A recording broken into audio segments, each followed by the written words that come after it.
আমার জীবনে আমি এইরকম ভূমিকম্প অনুভব করি নাই। এটি আমার জীবনের প্রথম সবচেয়ে বড় ভূমিকম্প আমি অনুভব করছি। আসলে ভূমিকম্পের সময় আমরা একটা ডায়াগনস্টিক সেন্টারে উপস্থিত ছিলাম।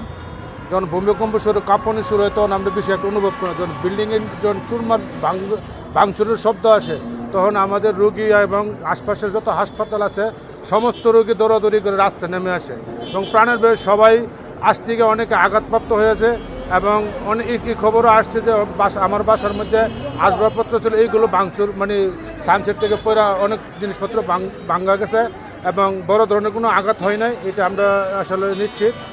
অনেক হাসপাতালে আজকে শুক্রবার দিন অনেক রোগীর আপনার চাপ বেশি সব হাসপাতালে আছে, কিন্তু রোডে সমস্ত লোক আসলে নাইমা পড়ে এবং সবাই ভয়ে মানে কাঁপতে থাকে এবং যেটা কী হয়েছে আমার জীবনে আমি এইরকম ভূমিকম্প অনুভব করি নাই। এটি আমার জীবনের প্রথম সবচেয়ে বড় ভূমিকম্প আমি অনুভব করছি।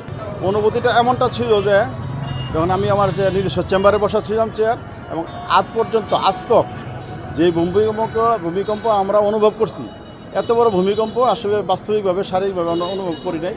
তা আমি যেহেতু হসপিটাল ভ্যানে ব্যবসা করি, এই হসপিটালের যারা রোগী ছিলেন আশেপাশে যত হসপিটালের আজকে শুক্রবার রোগীরও চাপ ছিল, সমস্ত মানুষ এই যে প্রাণের ভয়ে রাস্তায় ছুটে দৌড়াদৌড়ি লাগাইছে। তারপর আমরা এবং এটা আমি ব্যক্তিগতভাবে তাৎক্ষণিক আমি লাইভও করছি যে আল্লাহর রহমতে কোনো ক্ষয়ক্ষতি হয় না। যেই পরিমাণ ক্ষয়ক্ষতি হওয়ার কথা ছিল, যেই বড় দীর্ঘমেয়াদী একটা ভূমিকম্প অনুষ্ঠিত হয়েছে জীবনে আজ দেখি নাই বা অনুভব করি নাই। তো ক্ষয়ক্ষতির তুলনায় আল্লাহর রহমতে আমরা খুব ভালো আছি, সবাই সুস্থ থাকবে এবং আশেপাশে মনে হয় যেমন বড় ধরনের কোনো ক্ষতি হয় নাই।